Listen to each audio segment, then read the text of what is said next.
Hey there, gamers. Just catching up on some stuff here in the basement, the game shop's basement, the GM Academy of Grumpy Old GMs, addressing the Game Master shortage crisis that we keep hearing about.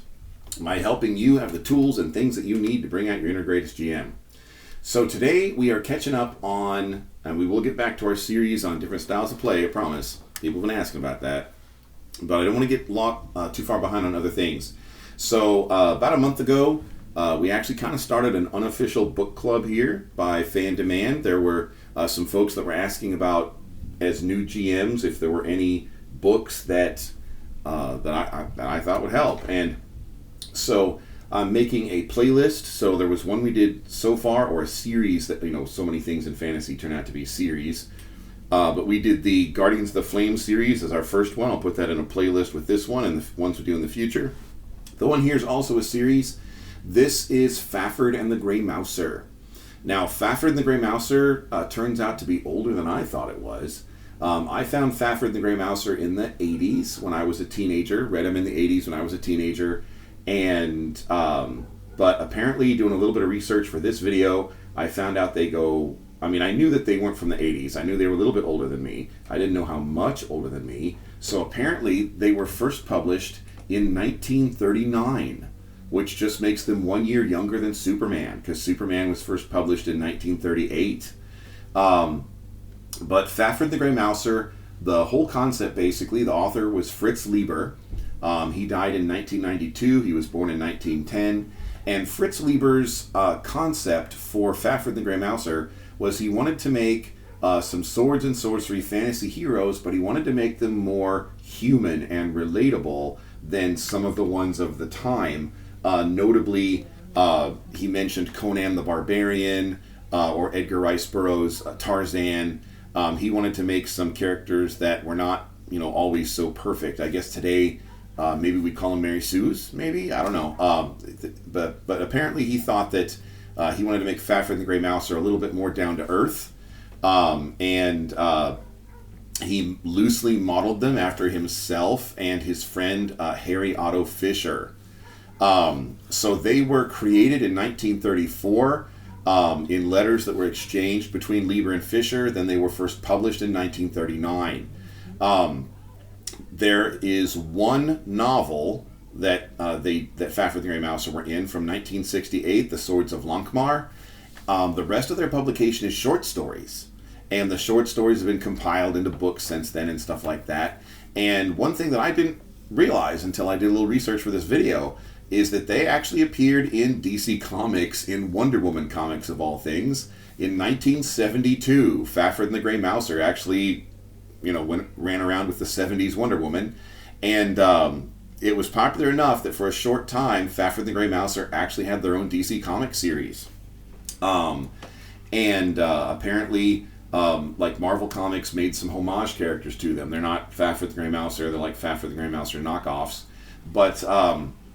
But yeah, so the reason I'm kind of recommending Farhrd and the Grey Mouser is there are concepts from D&D. Most people think that D&D kind of came from Tolkien originally, and it was supposed to be Middle-earth, and largely it was, but they incorporated so much more stuff than just Middle-earth.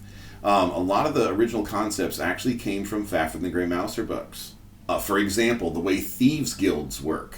The whole concept of the Thief's Guild structure and everything, that came right out of Farhrd and the Grey Mouser. Also, were-rats. So, as far as I'm aware, most of the lycanthropes and were-creatures in Dungeons & Dragons type games have some kind of basis from somebody's culture somewhere. Werewolves, obviously, European. Were-tigers, like Hindu Indian. Were-jaguars are like Incan from South America.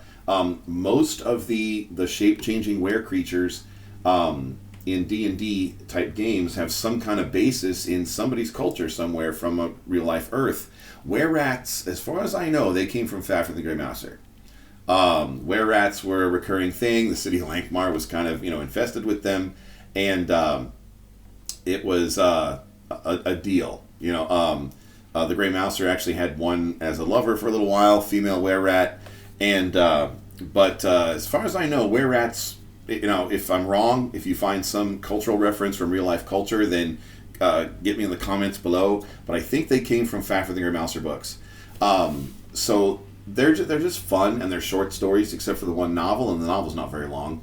So they're a quick read, and they kind of show, where fantasy was, at the time. Fantasy's been around for a long, long time.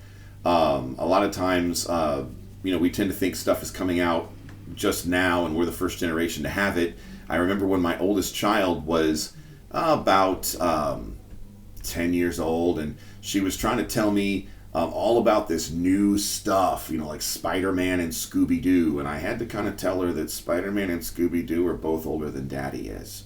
But she was shocked. She just thought that all the cartoons that she saw on TV were brand new for her generation. Fantasy's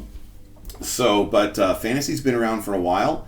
So if you're curious for a quick, fun read of some stuff that actually was the basis for D&D type games, in the original red box set that I got for Christmas in 1982 that got me started on my way, Farhrd the Grey Mouser and Fritz Lieber, the author, are listed in the bibliography of things that inspired D&D in the first place by Gary Gygax. So go ahead and check it out. If you like our content and you find it's helpful to you or even entertaining, obviously there's like and subscribe here on YouTube. We've got a Patreon down below where you can get personal DM coaching, where I will contact you on the phone or on Discord and ask what's up with your tables, your players, your goals, where you want to go as a DM or GM. If you want to play with us, we've got some seats available. There is a link down below for that, or you can just hang out with us on Discord.